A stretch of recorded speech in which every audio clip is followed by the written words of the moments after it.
Holloway Prison.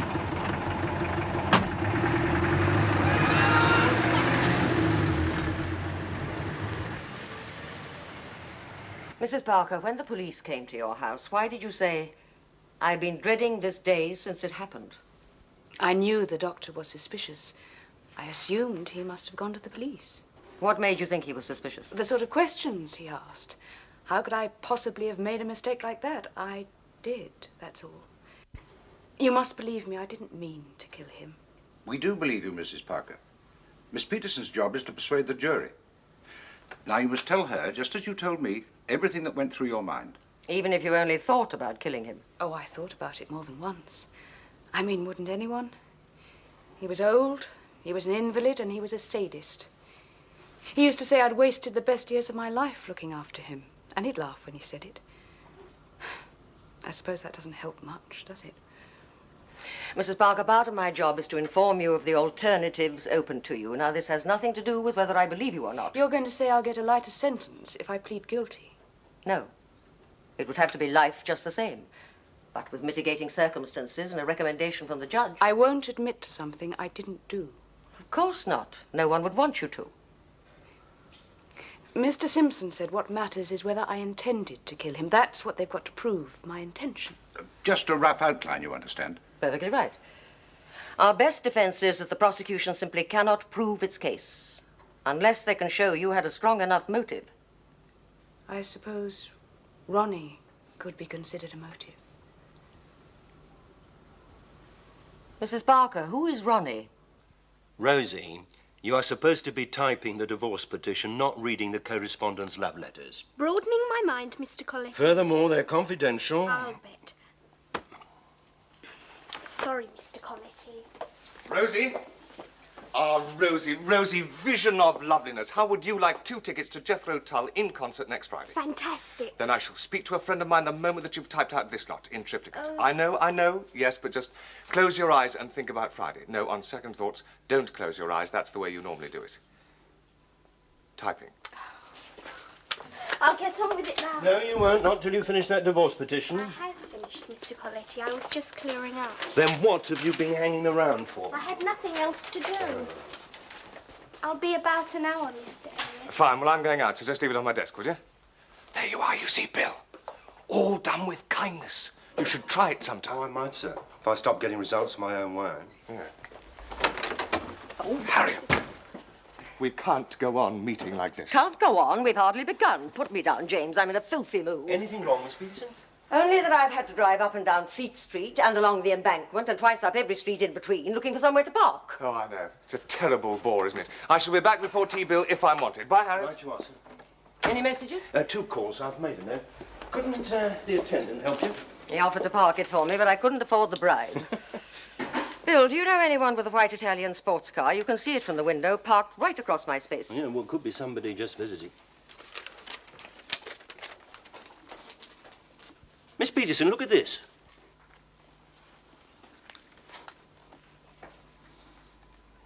Well.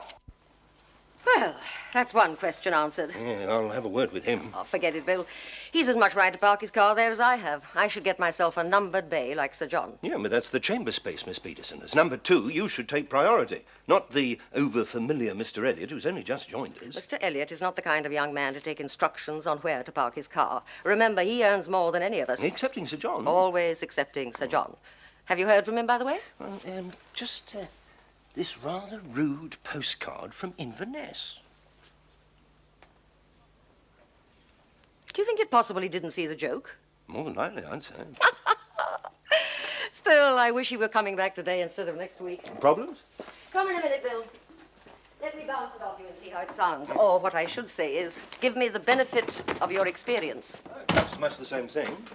You know the conference I had this morning? Mrs. Parker. It seems the doctor is going to insist he gave her full warning that the combination of certain foods, including cheese, with the drugs he prescribed for her husband could prove fatal. Yeah, but surely the husband knew that too. Doctor claims he only warned the wife. I'm pretty sure we can shake his story. He'd already signed the death certificate before the police became involved, which means he wasn't sure enough of his ground to cause trouble. Well, then how did the police come into it? 2 weeks after the funeral, a detective inspector appeared on Mrs. Parker's doorstep and asked very politely if he could have a word about her late husband. Actually, he'd only come about a subscription to some police charity, but Mrs. Parker, already rattled by the doctor's attitude, jumped to the wrong conclusion. She thought the doctor must have made a report after all. She panicked and said, "I've been dreading this day since it happened." From then on... Quiet. Still, not much of a case. Unless the police discover what I discovered this morning. For the past 12 months, Mrs. Parker has had a lover, one Ronnie Manners, all very discreet, an associate of her husband's who used to come to the house. The first thing she did with the 20,000 she inherited was give 5,000 to him to pay off a gambling debt. Oh. My own feelings, precisely. But the police don't know? Apparently not. Well, at least she believes in full disclosure to her own side. That's something. Trouble is, under cross-examination by even halfway decent counsel... Yes, I see what you're thinking. Do I put her in the witness box or not? That's not a decision that I envy you, Miss Peterson. I very nearly missed the train. Obviously couldn't contain your excitement. Let me tell you, I've had a murderous day. Funny you should say that. You don't want to start talking shop, are you? Why, Harriet, you look amazingly like, what's the word? A woman. Didn't you know it was fancy dress? I heard that. Heard what? Your smile freezing over, a sort of distant creaking sound. It certainly wasn't the starch in your shirt front. There isn't any. It wasn't supposed to be these days. And where did you last wear this? At a cookery contest? Have you read Germaine Greer? I never got beyond Mrs. Beeton. First message of women's lib to the male chauvinist. Get your suits cleaned more often. Still, never mind. You look all right from a distance. Thank you very much. What on earth are you wearing on your face? It is supposed to make me nice to be near. Well, I dare say it's good for the sinuses. Oh. All right, game, set, and match. You do not look amazingly like a woman. You look wonderful. And the dress is sensational. A compliment at last. Simple and unqualified. I had to fight for it. You know how independent you are. If you don't have to fight for something, you don't want it. How come you nearly missed your train? Well, one of my partners, a junior partner, I might add, suddenly decided to stand in for a cousin at a christening or something. And that 10 days after I'd reorganized my timetable so I could be down here tonight. Well, we couldn't both be away, so I told him it was either him or me. What did he say? Well, I didn't wait to find out. Or I would have missed my train.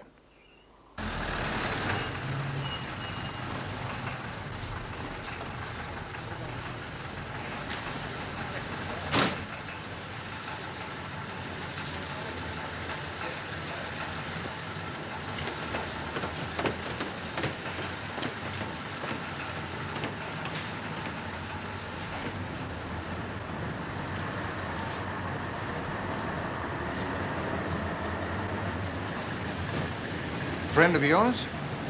In a way. Very smooth. What does he do? For a living? You wouldn't believe it if I told you.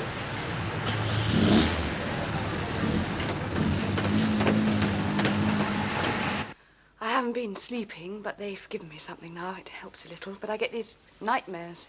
If I make too much noise, the wardress comes in and wakes me. That's the worst part, waking up in this place. I know what you're going through, Mrs. Parker, believe me. It's the feeling that I'll never get out of here. Come now, Mrs. Parker. Just a number, a prison statistic. I've begun wondering how many people are there in prison who shouldn't be there, what it must be like for them. I've never thought about it before. We have every confidence you're going to walk out of your trial a free woman. You don't have to think any further ahead than that. Is that a promise, Miss Peterson? Miss Peterson isn't here to make promises. She's here to give you the best advice you can possibly have. I'm sorry. The case against you is weak. It's circumstantial, uncorroborated, and full of loopholes. Remember, Mrs. Parker, it's up to the prosecution to prove their case against you, not for you to prove your innocence. I know, I've seen it on television. Reasonable doubt, 12 just men and true. It seems a lot less convincing when you get this close. When you get the smell of this place and see the blank looks on people's faces. I've given a lot of thought to our line of approach. Your instinct the other day was very sound. If the prosecution knew of your relationship with Mr. Manners and the money you've given him... No one knows. It's impossible. At least you chose to tell me, which was sensible. Ronnie has nothing to do with all this. I don't want him involved in any way. That's why I told you. So you can make sure none of it comes out. If his employers knew... I am every bit as anxious as you are to keep Mr. Manners out of it. You can imagine what prosecuting counsel would make of the story. The perfect motive. They'll be looking for anything they can use against you, hammering you with questions until your head spins. Under that kind of cross-examination, I don't think even you could keep Mr. Manners a secret for very long. I hadn't thought of that.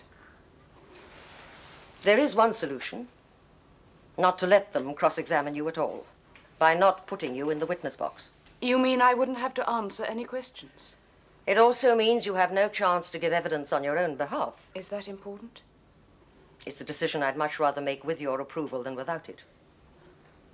I'm in your hands, Miss Peterson. Then that is my decision.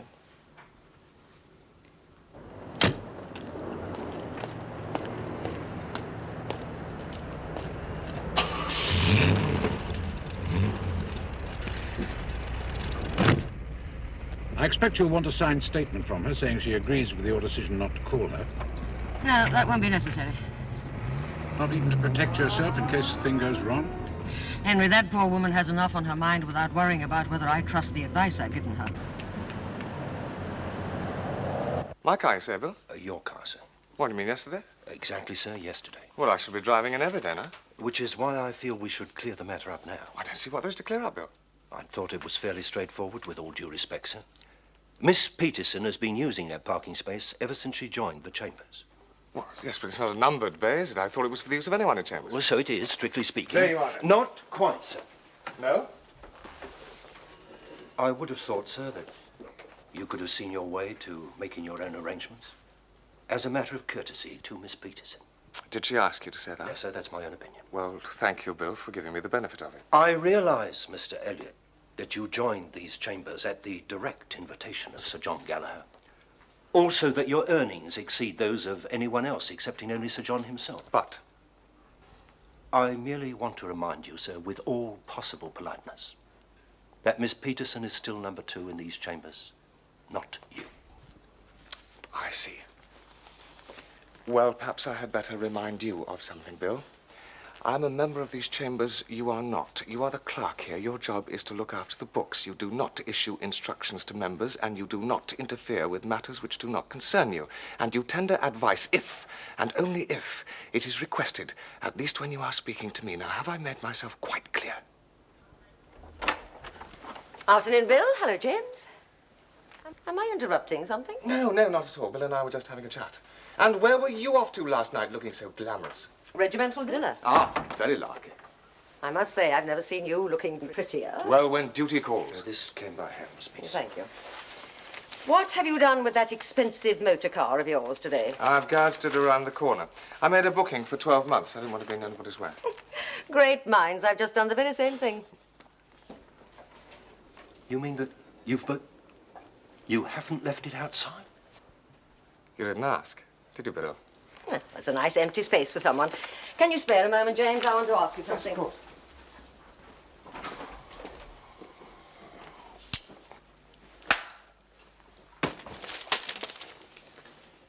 I'm back, Mr. Colletti. On time for once. Well, you see, I borrowed my sister's Mini today. And you wouldn't believe it, but I just found the perfect parking space right outside. I don't know why people say it's difficult to park around here.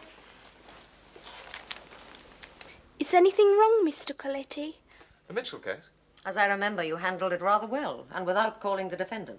I still lost. All I could do was challenge the prosecution to prove their case and hope for the best. You very nearly pulled it off. Very nearly is a long way, but what's your sudden interest in Mitchell? Something I have now, the Parker woman. Ah, Harriet, just a moment. Before you spilled any more beans into my eager lap, there is something you must know.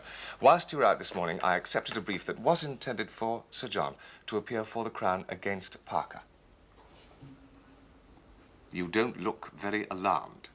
Should I? Well, if you had even the slightest regard for my ego, you might have flinched at the least. Sorry, James. I always prefer the devil I know to the devil I don't. That way I know what to expect. I see. Undermining my confidence. Very good, Harriet. Fruits of experience. It'll come to you, James, in time. Don't you worry. I shall get my own back before we start. After all, I am driving you up there, aren't I?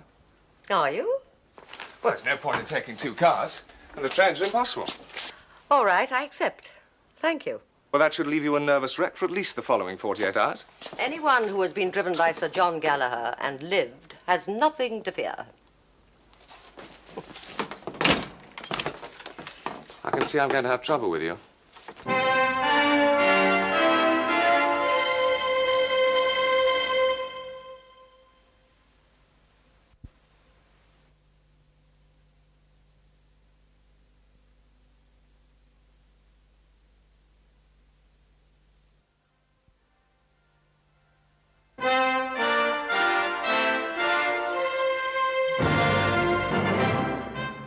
Such evidence as I have outlined will leave you in common sense and in logic able to draw only one inescapable conclusion, that the accused, Mrs. Muriel Parker, knew precisely what she was doing when on that October afternoon she went out and purchased a quantity of Stilton cheese, intending to serve it to her husband for his supper that evening. Knew precisely what she was doing because she had been clearly warned by her husband's doctor that the combination of certain foods with the drugs he was taking might very well prove fatal. You will hear, too, of the accused's frustration, of the long, weary months and years in attendance at the bedside of a sick and elderly man, a man she had taken willingly 15 years earlier as her husband, but a husband whose life had become a burden, and her prison. The temptation proved too great. The opportunity of achieving her freedom through the one simple and seemingly innocent act, the purchase and the serving of a quantity of ordinary Stilton cheese, proved irresistible. And now, with your lordship's permission, I shall call my first witness, Dr. Norman Green, the Home Office pathologist. The evidence of the post-mortem pointed quite conclusively towards an intracerebral bleed as the immediate cause of death. That is a stroke. Now, Dr. Green, will you tell the court what evidence you found of how this stroke may have occurred? My analysis of the stomach contents revealed that shortly before his death, the deceased had consumed a quantity of cheese. Now, the significance... How much?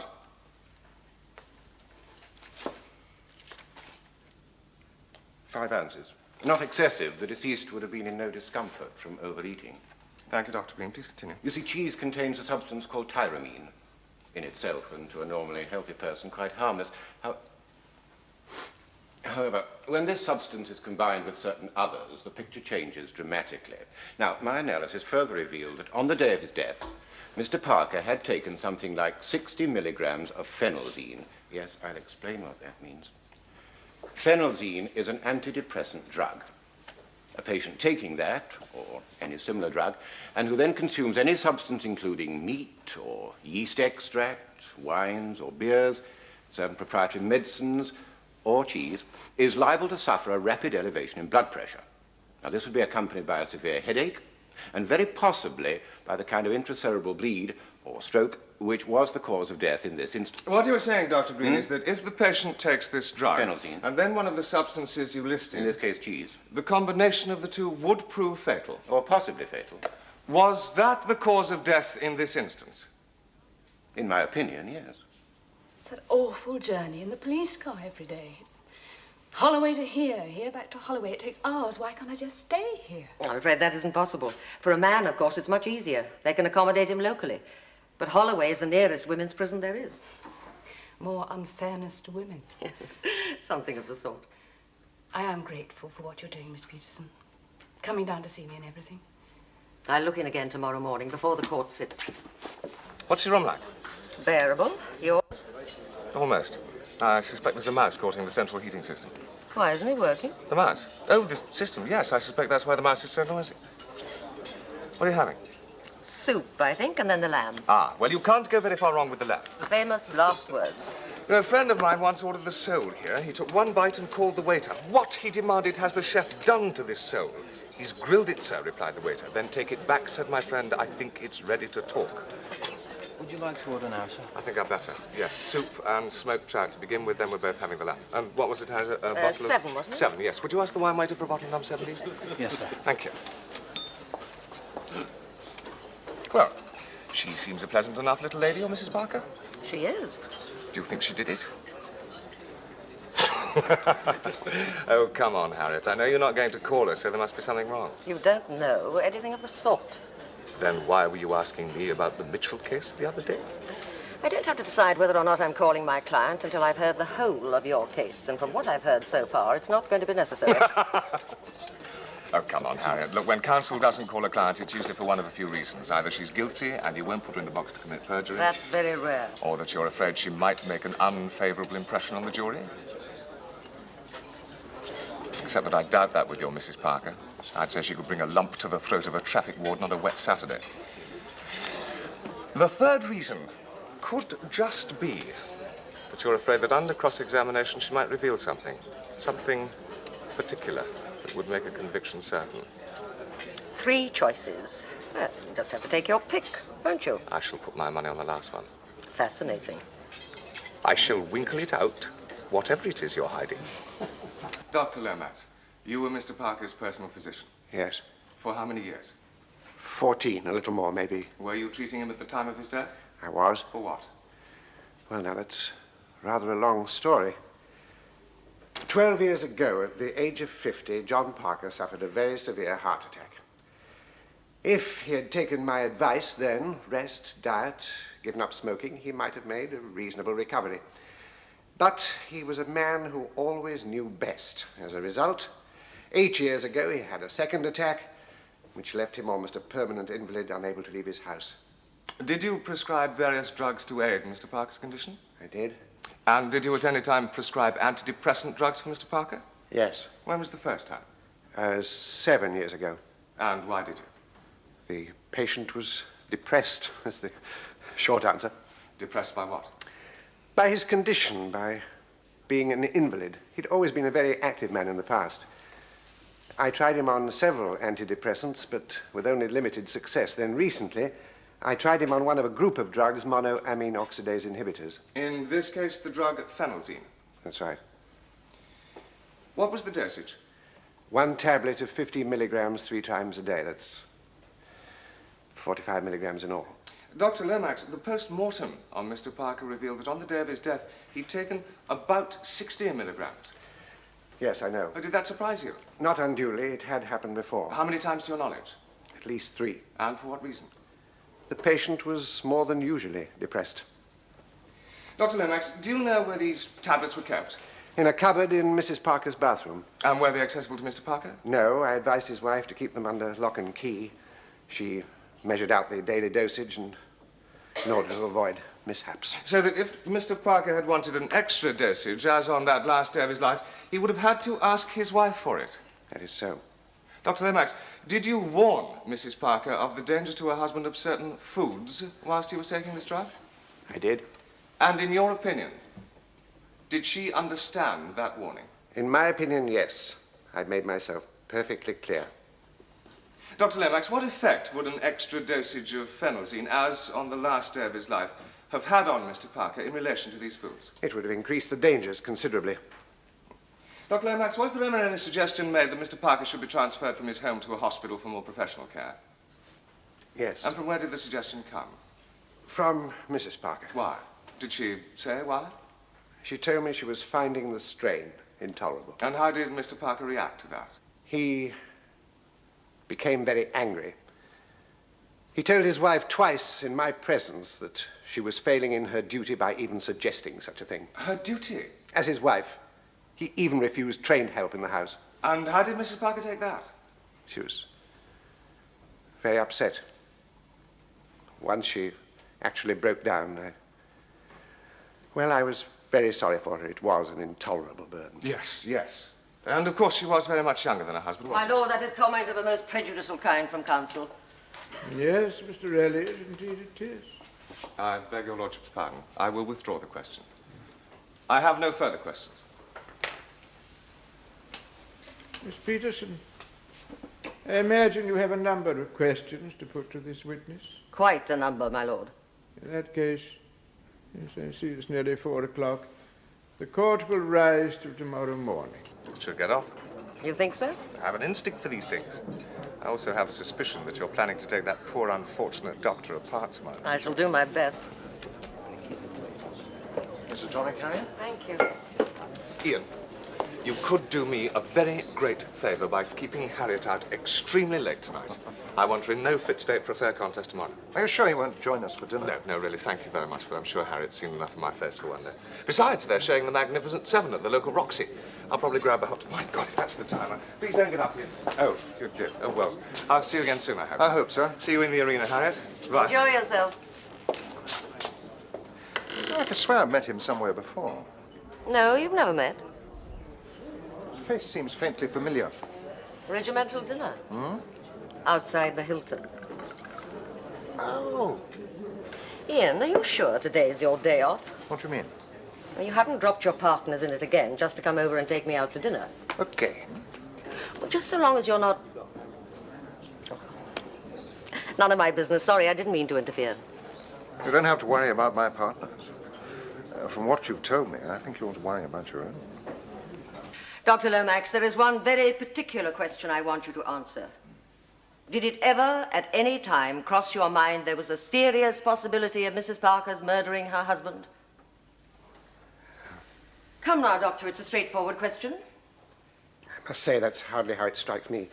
I am merely trying to determine, Dr. Lomax, whether a trained physician such as yourself would put the means of murder into the hands of someone he thought likely to commit it. And if so, why? I wouldn't do a thing like that, of course not if I thought the conditions. Dangerous? Yes.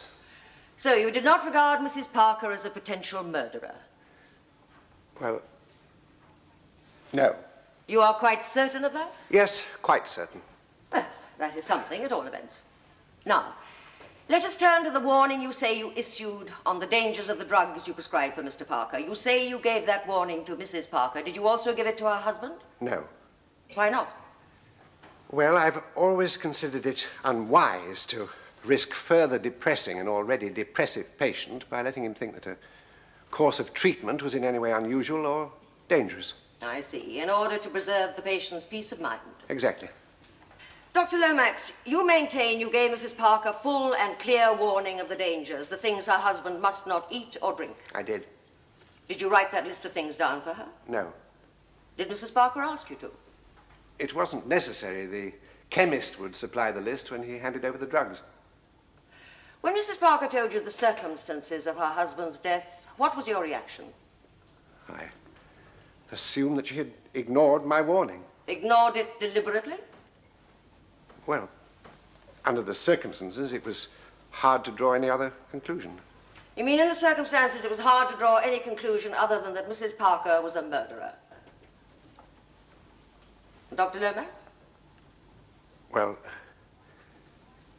yes. Then why did you do nothing about it? Why, when confronted with evidence of what you took to be a murder, did you not inform the police instead of signing the death certificate as though satisfied your patient had died from natural causes? My lord, it is the accused who is on trial here, not Dr. Lomax.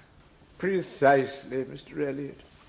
And the doctor's evidence is of central importance. Carry on, Miss Peterson. Thank you, my lord. I'm still waiting for Dr. Lomax to answer my question. Why did you not inform the police of your suspicions? It was none of my business to go around making accusations. But you made it your business, did you not, to accuse Mrs. Parker of negligence? Yes. Negligence, Dr. Lomax, or premeditated murder? Of which did you accuse her? I said she was outrageously careless or stupid or both. I don't know. But you did not at that time accuse her of murder? No. Why not? I had no reason to. But you're accusing her of it now. What was it you said a moment ago? Hard to draw any other conclusion. Did you or did you not say that to this court? Yes. And yet you signed her husband's death certificate with no more than a protest of her about her carelessness. Yes or no, Doctor? Yes. Could that be because you were not at that time sure whether the warning you'd given Mrs. Parker was adequate? That you regretted your own negligence in not warning her husband, your patient, of the dangers? No. And that you decided Mrs. Parker was a murderer only after the police became involved? And you realized you yourself might be open to a charge of professional negligence in giving neither Mr. Parker nor his wife sufficient warning as to the dangers of the course of treatment you had prescribed? My lord. No further questions. I am waiting for silence in this court before continuing. Thank you. I must remind the court that those sort of interruptions will not be tolerated. Mr. Elliot, you wish to re-examine your witness? My lord. Dr. Lomax, did you give Mrs. Parker a full and clear warning as to the dangers connected with her husband's treatment? I did. And in your opinion, did she understand that warning? She most certainly did. Thank you, Dr. Lomax. I have no further questions. Dr. Lomax, you may step down. You shook him, Miss Peterson. I think you've got the jury with you, too. Let's hope so, Henry. What's going on there? James looks distinctly ruffled.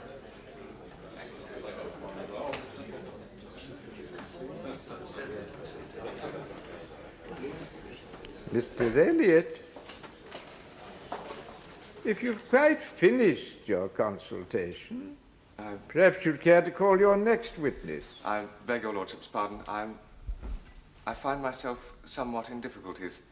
I had intended calling Mrs. Miriam Glover, the daily cleaner to the Parkers. However, she has failed to appear. Any explanation to offer the court, Mr. Elliot? Well, apparently, my lord, she's managed to get herself on the wrong train, and she's gone to Bristol. Got on the wrong train? Yes, arrangements have been made to bring her here by car, but I fear she can't possibly arrive before the court rises. An extraordinary piece of incompetence, Mr. Elliot, on somebody's part. I can only apologize, my lord. In the meantime, with your lordship's permission, I shall call my next witness, whom I had intended calling after Mrs. Glover, the officer in charge of the case, Detective Inspector Collins. Very well, I suppose you'd better. But after lunch, I think.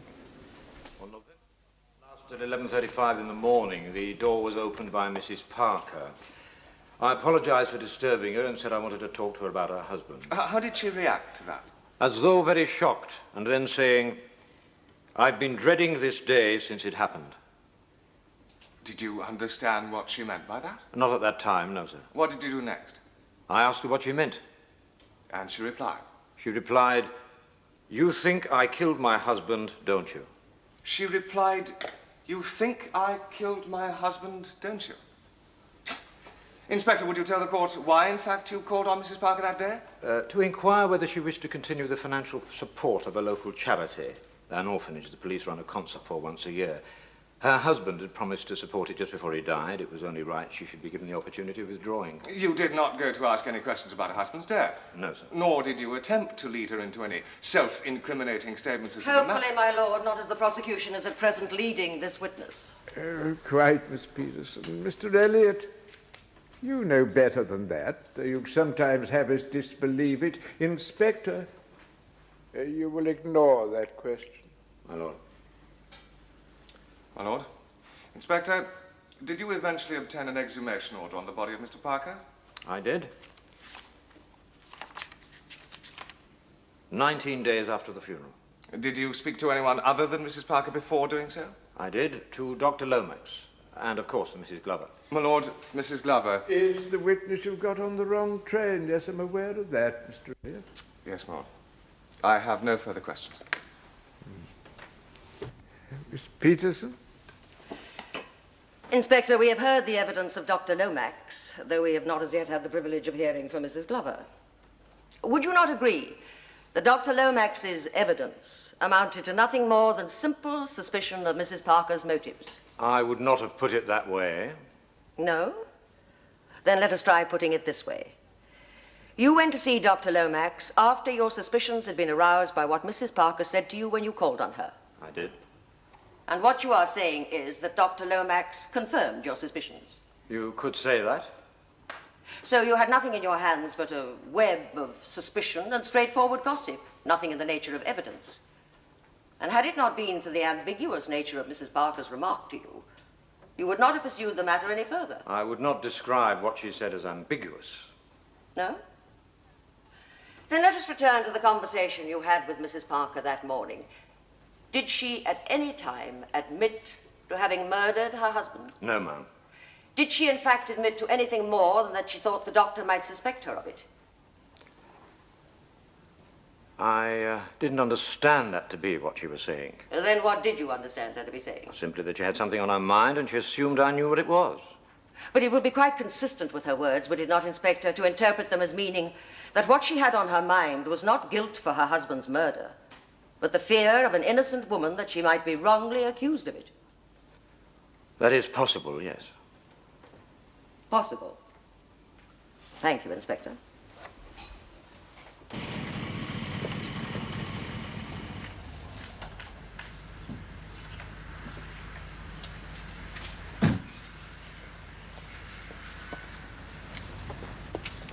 How did you find it? On my way to the pictures the other night, past an estate agent's window. Desirable country property, it said. Needs some modernization, it said. Come on, I'll show you around. I hope that door's not locked. You'll have to be careful, because everything's covered in dust. I dashed up for a quick look at lunchtime. I wondered where you were. Rounding up his stray witness, I thought. Ho, ho, ho. When you mentioned that woman to me, she probably got on the wrong train deliberately, and I'm sure as hell she doesn't want to give any evidence, except maybe on your side. I think I'm going to like her. But everything she knows seems to be on my side. That is unfortunate. Let's hope so. No. Those stairs are a bit dodgy. Let me go first. It's better if you walk on the very edges. Do you know, if I buy this place, I think I'll make the living room up here. Of course, I shall have to knock down a wall. Down a wall? Lift the roof. Lift the roof. And then I might build out a bit to the west. Of course, the view's marvellous. Why not add a clock tower while you're about it? No. Oh. There. But you can see the possibilities, can't you? I mean, with the staircase coming right up and that wall gone, all sort of open plan. Oh. Is this the west? Yes. At least you're right about the view. You just come for the weekend, when it's all finished. In about 10 years. Only if there's something to sit on by then. What's wrong with the stairs? A great deal. One thing you should do, get Sir John to help you with some landscape gardening. I'd love to see him in a pair of gumboots. Not a hope. His talents are strictly supervisory, but he's very expert. Yes, I know. I've seen his own garden. Well, he's forgetting you've known him longer than any of us. Let me go first. Well, not exactly known him. I first met him when I was working for Bar Finals. He adjudicated in a mock trial. Hang on. There. I played the scene in a school pageant once. Better? Better? I think so.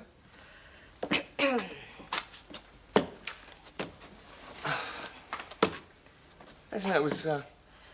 It was Gallagher who persuaded me to go through this, the law. You mean you haven't always been the keen young barrister we all know and love? Well, I was toying with the idea of becoming Scott Fitzgerald, with just a dash of Graham Greene thrown in for good measure. How did he talk you out of that? You mentioned money. He predicted that by the time I was 35, I'd be earning £15,000 a year. Obviously testing your moral fibre.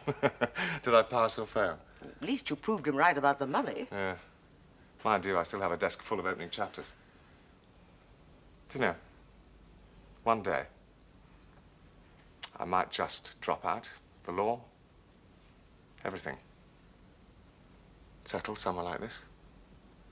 Write the great book. After you've installed central heating and several impressionists. Please, God, make me virtuous, but not just yet. Come on. We'd better make a move if we're going to earn any more of those highly inflated refreshers tomorrow. Thank you.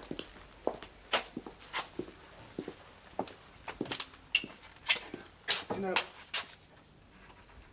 I think I will buy this place.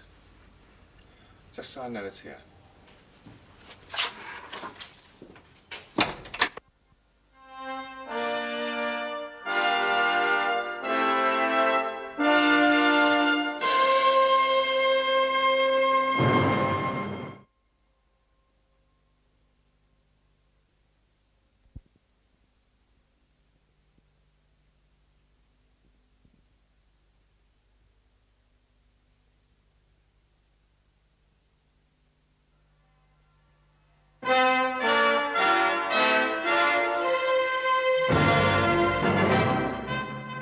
Glover, you have given evidence for the prosecution. Much against my will. I'd like to make that plain. Nevertheless, Mrs. Don't Glover... you worry, Mrs. Parker, dear. It'll all be all right, just you see. Mrs. Glover, you must not address the accused in that or in any other way. I'm sorry, Your Grace. I was only trying to offer a crumb of comfort to the poor woman. It is not your job to do so, Mrs. Glover. You are here to give evidence and for no other reason. Against my better judgment. I'm doing it under distress. Carry on, Miss Peterson. Best you can. Mrs. Glover, you have told the court about the warning Dr. Lomax gave to Mrs. Parker in your presence. That's right. About the medicine the old fellow was taking. Do you remember the precise details of that warning? Now, that I don't. No. I remember Mrs. Parker asking the doctor to write it down, but he said he was a busy man and had other patients to see, and she could write it down herself if she was uncertain. Did she write it down? No, we refused to wait while she found a pencil. And you don't remember any details of what Mr. Parker was not allowed to eat or drink? Ah, now that I do remember. He was to stay off the drink. Yes, that I remember, the drink. And that's all? Well, it was nothing concerning me, you understand. It was only that I happened to be washing the floor that I heard anything. But I do remember thinking, if he's off the drink, it'll not help his temper. Mr. Parker's temper was unpredictable, was it? He was a difficult man, rest his soul. But he was a sick man, so you made allowances. Did Mrs. Parker's behaviour towards her husband strike you as that of a good and dutiful wife? That it did. She had the patience of a saint, and generous to a fault. Generous towards her husband? Well, towards him and all who needed it. The stories I could tell, she doesn't even know I overheard. Perhaps we shouldn't go into that. But what about that poor man? And a friend of her husband's, too. That poor Mr. Manners. You ask Ronnie Manners what she did to get him out of trouble. And all from the goodness of her heart. You ask Ronnie Manners. Thank you, Mrs. Glover. No further questions.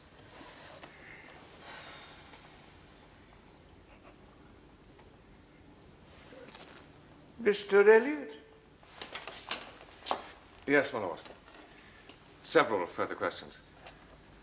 Mrs. Glover, this Ronnie Manners. Winkle it out. She handed it to you on a plate. I'm amazed she didn't hand it to the police in the first place. That's not much consolation. Listen, Harriet. There's something you must know. Inspector Collins got to work straight away yesterday. Now, he's not only got hold of Ronnie Manners, but he has a complete record of all their financial transactions. And? Collins says it smells all wrong. Parker owned some property, just a few houses in the town. They were managed for him by a firm of estate agents for which Manners worked. He used to come to him regularly to have him sign whatever documents needed signing, make reports, etc. Anyway, as Parker became more unwell, he began to lose his grip, and his wife was empowered to sign documents for him. That's how they did it. Thank you. They sued him for £2,000 during the last 6 months of his life. And immediately the old man died, she made over a lump sum of £5,000 to Mr. Manners. I know about the 5,000. And the rest? I see. Well, I thought you should know. It's better than having it sprung on you in open court. And it gives you time to have your client change her plea. You should have told me the truth. I did. I said I gave him £5,000. And the 2,000 before that? I was authorised to make decisions affecting my husband's interests. Did you tell him what you were doing? No.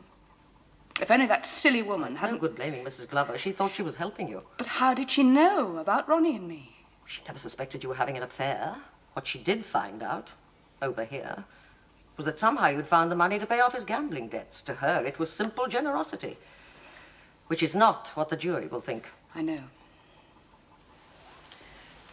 Mrs. Parker, I'm bound to say that the prosecution's case has been greatly strengthened by this evidence. The jury will very probably return a verdict of guilty.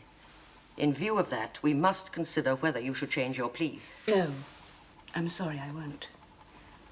Ronnie and I, he's a gentle, kind man. He needs someone.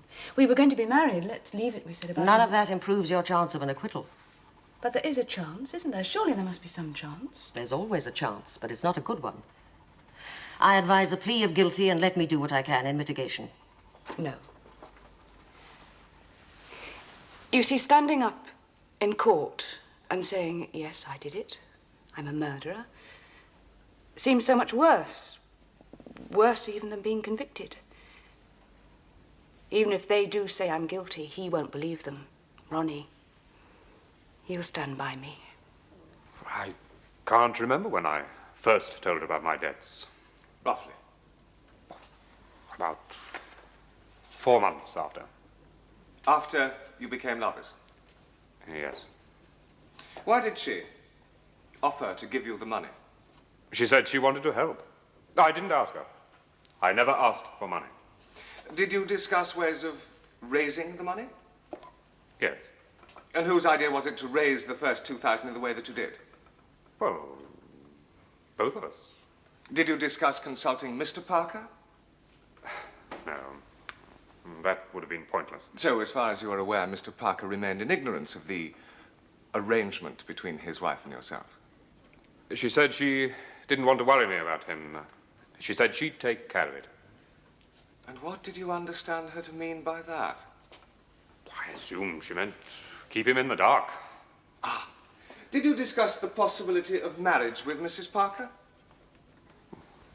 Is that... do I have to... Yes, Mr. Manners, you will answer the question. We talked about it, just as a possibility. Did you discuss it before her husband's death? I think we touched on it, yes. And how did you both feel about it? Just as a possibility. Mr. Manners, did you ever...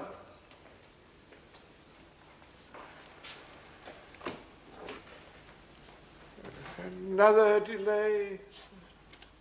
I beg your lordship's pardon. Something, in fact, very much to the point. Yeah.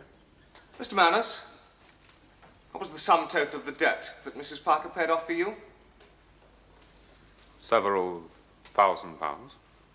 Could you be more precise? Not offhand, no. Did the debt, in fact, exceed the sum of £1,800?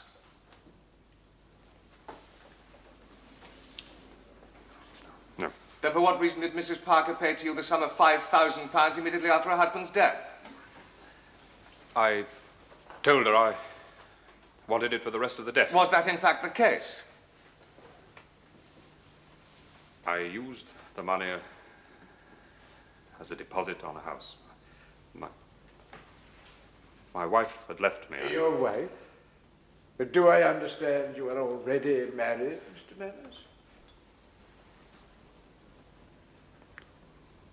My wife left me 18 months ago. She took our boy with her. He's 9 years old. She said if I couldn't give up gambling, provide a decent home, she'd never come back. I needed £5,000. My lord, in view of this new evidence, may I have a few moments to consult with my client? Yes, Miss Peterson. I will adjourn for 15 minutes. You've had a dreadful shock, I know, and I'm sorry. But what we have to think about is your situation. I'd say your chances of acquittal have improved considerably. There's still not 1 ounce of proof you intended to kill your husband. All that Manners' evidence has done is win you the jury's sympathy. And unless I'm very much mistaken, the judge's too. When you step into that witness box... No. No? I don't understand. I'm not going to give evidence. But you've nothing to fear now. You can be perfectly open. Admit you were taken in by Manners. Acquittal by vote of sympathy. No, thank you very much. I don't want that. What we both want is a verdict of not guilty. How we get it is my business, so please, do as I ask. No. I did it, Miss Peterson. Quite deliberately, I murdered my husband. I knew what I was doing. I'd planned it for weeks. I just waited for the day he'd asked for an extra tablet. That was my chance. A piece of Stilton. He used to love Stilton.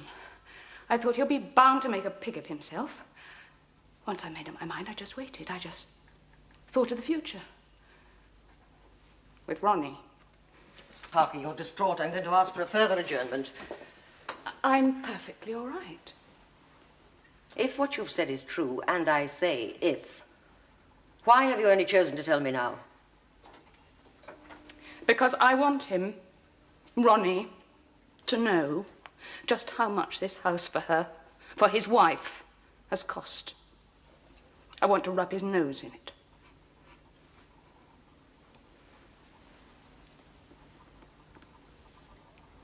All right. We go on as before. I won't call you, so it'll You be up don't to... understand. I want to plead guilty. I want him to know. I'm going to make that man remember me for the rest of his life. Congratulations. For what? Your speech in mitigation. Oh, brilliant. Thanks. She's still got life. Well, with a review, it could be as little as 6 years. 6 years won't make any mark on that man's conscience. It's a totally futile gesture. You still don't believe she was guilty, do you? Guilty or innocent, James, it's none of our business. Thank God.